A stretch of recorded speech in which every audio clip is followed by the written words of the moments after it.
Bonjour et bienvenue dans cette chaîne Favor, bienvenue dans cette rubrique La Bible en un an. Merci à tous ceux qui se sont abonnés et à tous ceux qui vont s'abonner par la suite. Nous voyons combien le nombre d'abonnés est en train d'augmenter de jour en jour.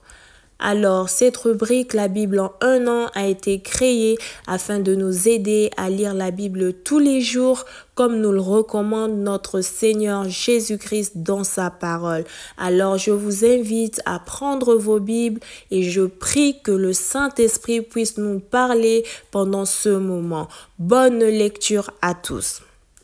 Pour ce deuxième jour, nous allons lire le livre de Genèse, chapitre 2, versets 1 à 25. Le livre d'Exra, chapitre 2, versets 1 à 70. Et nous allons finir par le livre de Matthieu, chapitre 2, versets 1 à 23. La Genèse, chapitre 2.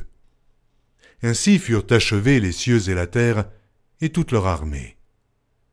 Dieu acheva au septième jour son œuvre qu'il avait faite, et il se reposa au septième jour de toute son œuvre qu'il avait faite.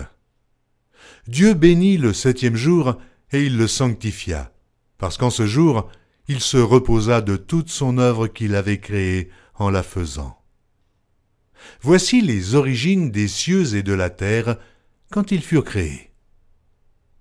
Lorsque l'Éternel Dieu fit une terre et des cieux, aucun arbuste des champs n'était encore sur la terre, et aucune herbe des champs ne germait encore, car l'Éternel Dieu n'avait pas fait pleuvoir sur la terre, et il n'y avait point d'homme pour cultiver le sol. Mais une vapeur s'éleva de la terre et arrosa toute la surface du sol. L'Éternel Dieu forma l'homme de la poussière de la terre. Il souffla dans ses narines un souffle de vie, et l'homme devint un être vivant. Puis l'Éternel Dieu planta un jardin en Éden du côté de l'Orient, et il y mit l'homme qu'il avait formé. L'Éternel Dieu fit pousser du sol des arbres de toute espèce, agréables à voir et bons à manger, et l'arbre de la vie au milieu du jardin, et l'arbre de la connaissance du bien et du mal. Un fleuve sortait d'Éden pour arroser le jardin, et de là, il se divisait en 4 bras. Le nom du premier est Pishon. C'est celui qui entoure tout le pays de Havila où se trouve l'or. L'or de ce pays est pur. On y trouve aussi le bdolium et la pierre d'onyx. Le nom du second fleuve est Gihon. C'est celui qui entoure tout le pays de Cush. Le nom du troisième est Hiddekel. C'est celui qui coule à l'orient de la Syrie. Le 4e fleuve, c'est l'Euphrate. L'Éternel Dieu prit l'homme et le plaça dans le jardin d'Éden pour le cultiver et pour le garder. L'Éternel Dieu donna cet ordre à l'homme. Tu pourras manger de tous les arbres du jardin, mais tu ne mangeras pas de l'arbre de la connaissance du bien et du mal, car le jour où tu en mangeras, tu mourras. L'Éternel Dieu dit, « Il n'est pas bon que l'homme soit seul.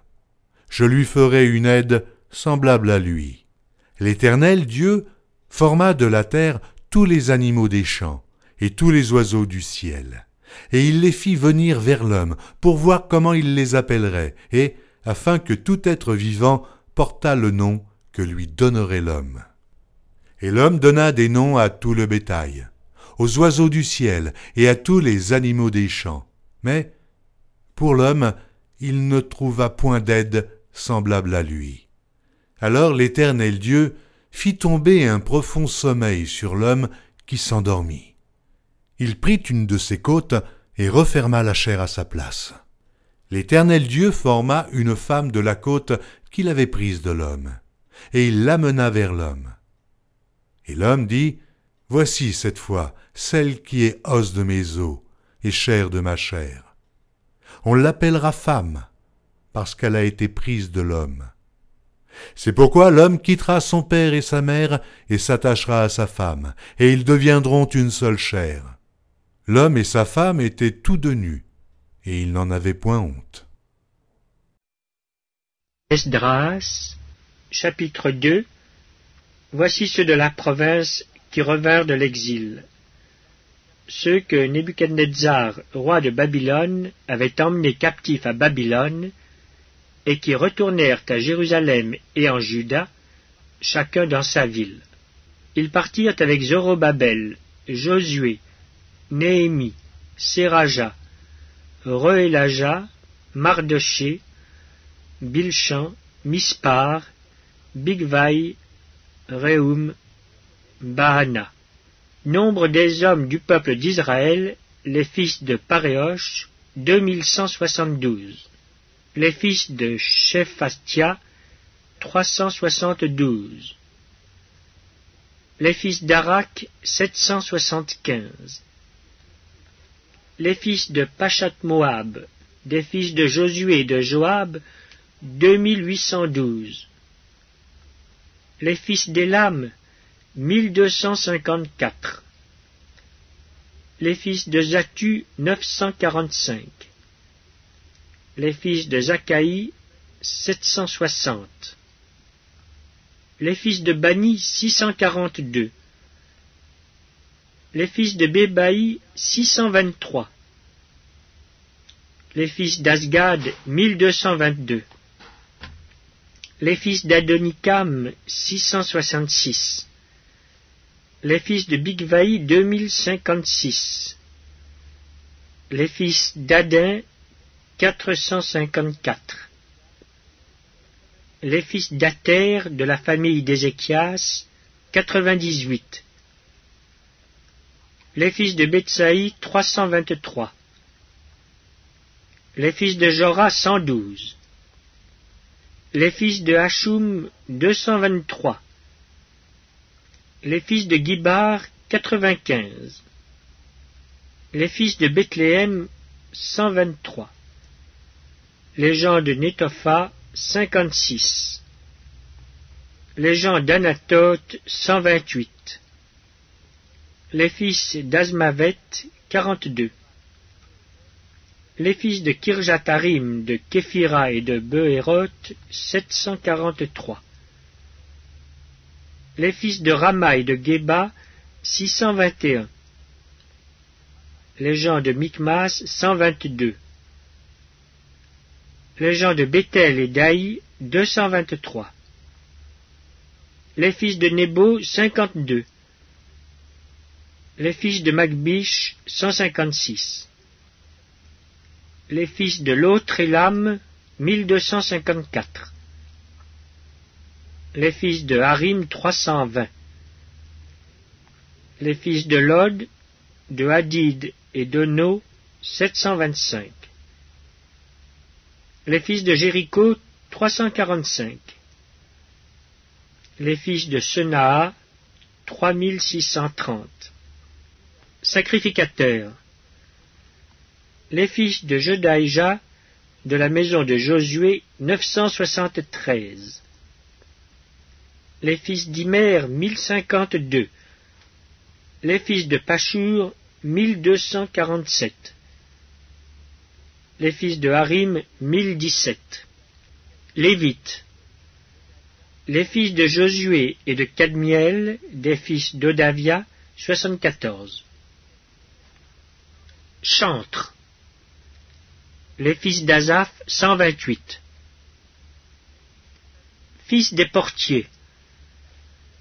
Les fils de Shaloum, les fils d'Ater, les fils de Talmon, les fils d'Akub, les fils de Hatita, les fils de Shobaï, en tout 139.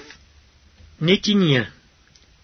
Les fils de Tchisha, les fils de Azupha, les fils de Tabaoth, les fils de Kéros, les fils de Siaha, les fils de Padon, les fils de Lebana, les fils de Hagaba, les fils d'Akub, les fils de Hagab, les fils de Shamlaï, les fils de Hanan, les fils de Guidel, les fils de Gachar, les fils de Rehaja, les fils de Retsin, les fils de Nekoda, les fils de Gazam, les fils d'Uza, les fils de Paséac, les fils de Bézaï, les fils d'Asna, les fils de Meunim, les fils de Nephusim, les fils de Bakbuk, les fils de Hakupha, les fils de Harur, les fils de Batslut, les fils de Meuida,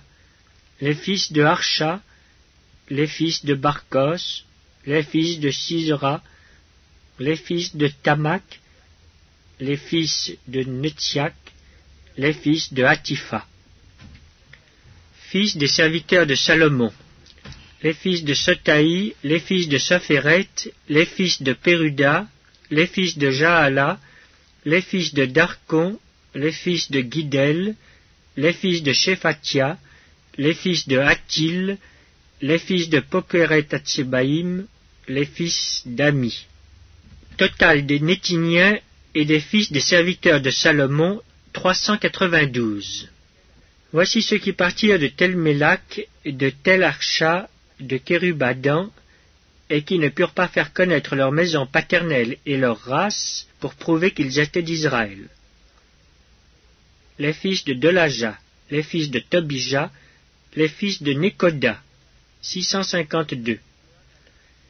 Et parmi les fils des sacrificateurs, les fils de Abaja, les fils d'Akots, les fils de Barzilai, qui avait pris pour femme une des filles de Barzilai le Galaadite, et fut appelé de leur nom. Ils cherchèrent leur titre généalogique, mais ils ne les trouvèrent point. On les exclut du sacerdoce, et le gouverneur leur dit de ne pas manger des choses très saintes jusqu'à ce qu'un sacrificateur eût consulté l'Urim et le Tumim.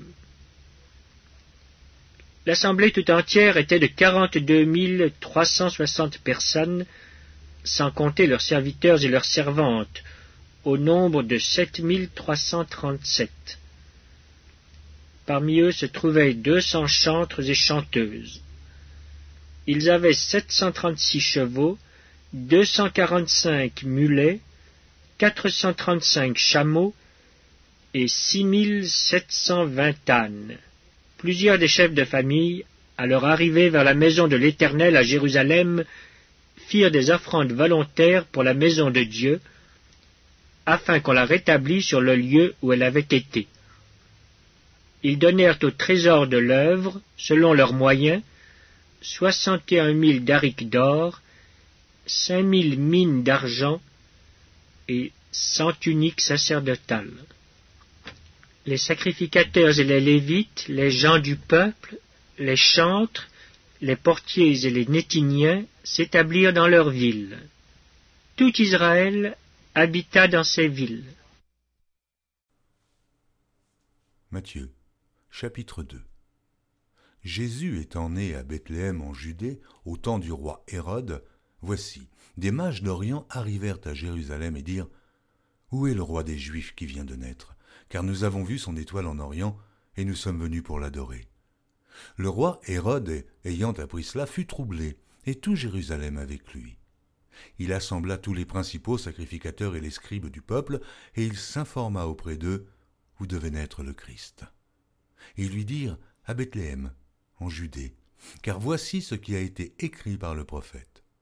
Et toi, Bethléem, terre de Juda, tu n'es certes pas la moindre entre les principales villes de Juda, car de toi sortira un chef qui paîtra Israël, mon peuple. » Alors Hérode fit appeler en secret les mages et s'enquit soigneusement auprès d'eux depuis combien de temps l'étoile brillait. Puis il les envoya à Bethléem en disant « Allez, et prenez des informations exactes sur le petit enfant. Quand vous l'aurez trouvé, faites-le moi savoir, afin que j'aille aussi moi-même l'adorer. » Après avoir entendu le roi, ils partirent. Et voici, l'étoile qu'ils avaient vue en Orient marchait devant eux jusqu'à ce qu'étant arrivée au-dessus du lieu où était le petit enfant, elle s'arrêta. Quand ils aperçurent l'étoile, ils furent saisis d'une très grande joie. Ils entrèrent dans la maison, virent le petit enfant avec Marie, sa mère, se prosternèrent et l'adorèrent. Ils ouvrirent ensuite leur trésor et lui offrirent en présent de l'or, de l'encens et de la myrrhe. Puis, divinement avertis en songe de ne pas retourner vers Hérode, ils regagnèrent leur pays par un autre chemin. Lorsqu'ils furent partis, voici, un ange du Seigneur apparut en songe à Joseph et dit, « Lève-toi, prends le petit enfant et sa mère et fuis en Égypte, et reste-y jusqu'à ce que je te parle, car Hérode cherchera le petit enfant pour le faire périr. » Joseph se leva, prit de nuit le petit enfant et sa mère, et se retira en Égypte. Il y resta jusqu'à la mort d'Hérode, afin que s'accomplisse ce que le Seigneur avait annoncé par le prophète, « J'ai appelé mon fils hors d'Égypte. » Alors Hérode, voyant qu'il avait été joué par les mages, se mit dans une très grande colère, et il envoya tuer tous les enfants de 2 ans et au-dessous qui étaient à Bethléem et dans tout son territoire, selon la date dont il s'était soigneusement enquis auprès des mages. Alors s'accomplit ce qui avait été annoncé par Jérémie le prophète. On a entendu des cris à Rama, des pleurs et de grandes lamentations. Rachel pleure ses enfants et n'a pas voulu être consolée, parce qu'ils ne sont plus. Quand Hérode fut mort, voici, un ange du Seigneur apparut en songe à Joseph en Égypte. Il lui dit, « Lève-toi, prends le petit enfant et sa mère et va dans le pays d'Israël, car ceux qui en voulaient à la vie du petit enfant sont morts. » Joseph se leva, prit le petit enfant et sa mère, et alla dans le pays d'Israël. Mais, ayant appris qu'Archélaüs régnait sur la Judée à la place d'Hérode, son père, il craignit de s'y rendre et, divinement averti en songe, il se retira dans le territoire de la Galilée.